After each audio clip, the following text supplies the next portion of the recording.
Рождение Алексея Волкова было ожидаемым событием в богатой и влиятельной семье. Родители, привыкшие к успеху и благополучию, мечтали о здоровом, умном ребенке, который продолжил бы их дело, укрепил бы семейный статус и поддержал бы высокий уровень их жизни.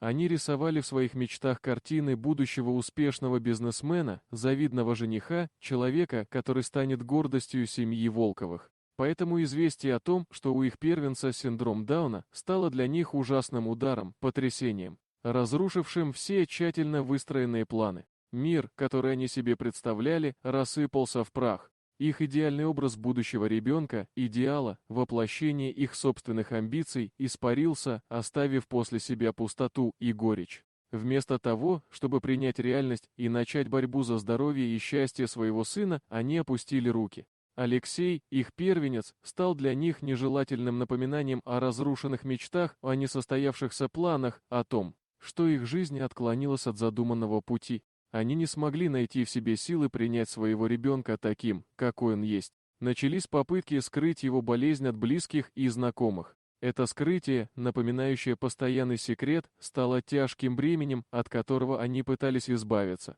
Решение отдать Алексея в приют стало трагическим выбором, о котором они будут горько сожалеть всю жизнь. Это был акт отказа от своего сына, от своей родительской ответственности, от самого ценного, что у них было. Маленький Алексей оказался в холодных стенах приюта, лишенный теплоты и любви. Это место, в котором царила бездушность и отчужденность, стало его домом на первые месяцы жизни. Его крики и слезы терялись в шуме и суете этого учреждения, его нужды оставались незамеченными. Его существование сводилось к выживанию, к борьбе за самое необходимое. Но судьба приготовила для него другой сценарий. Игорь, садовник в доме Волковых, человек простой и добрый, с чувствительной душой, заметил мальчика. Он видел в Алексее не болезнь, а ребенка, нуждающегося в любви и заботе. Вместе с женой Ларисой, учительницей начальных классов, они давно мечтали о детях, но не могли иметь своих. Узнав о судьбе Алексея, они не замедлили принять решение взять его в свою семью.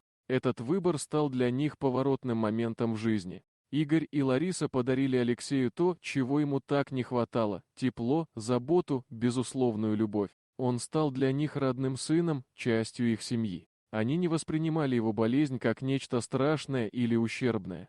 Для них Алексей был просто Алексеем, любимым ребенком, который нуждается в поддержке и помощи. Лариса терпеливо обучала его читать и писать, вкладывая в него все свои знания и опыт. Игорь, в свою очередь, привил Алексею любовь к природе, научил его ухаживать за растениями, показывая красоту и гармонию живого мира. Дом, в котором рос Алексей, был наполнен простыми радостями, искренностью и теплотой.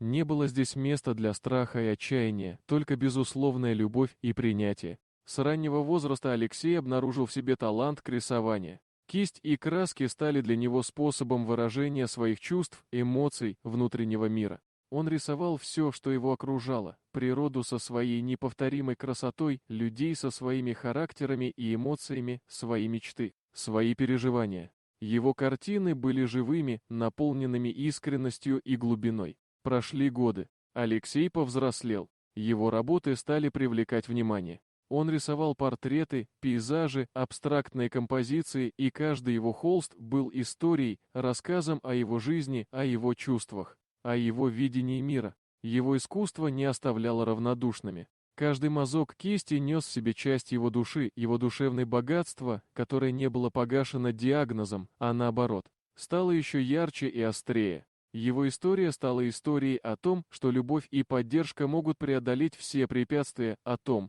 что каждый человек заслуживает счастья и любви, независимо от того, какой он. Его жизнь – это яркий пример того, как жестокость и бездушие могут быть преодолены добротой и милосердием. Это поучительная история о том, как важно принимать людей такими, какие они есть, и дарить им свою любовь и заботу. Дорогие друзья, если вам понравилось видео, поставьте лайк, а также подписывайтесь на канал, впереди еще много интересного.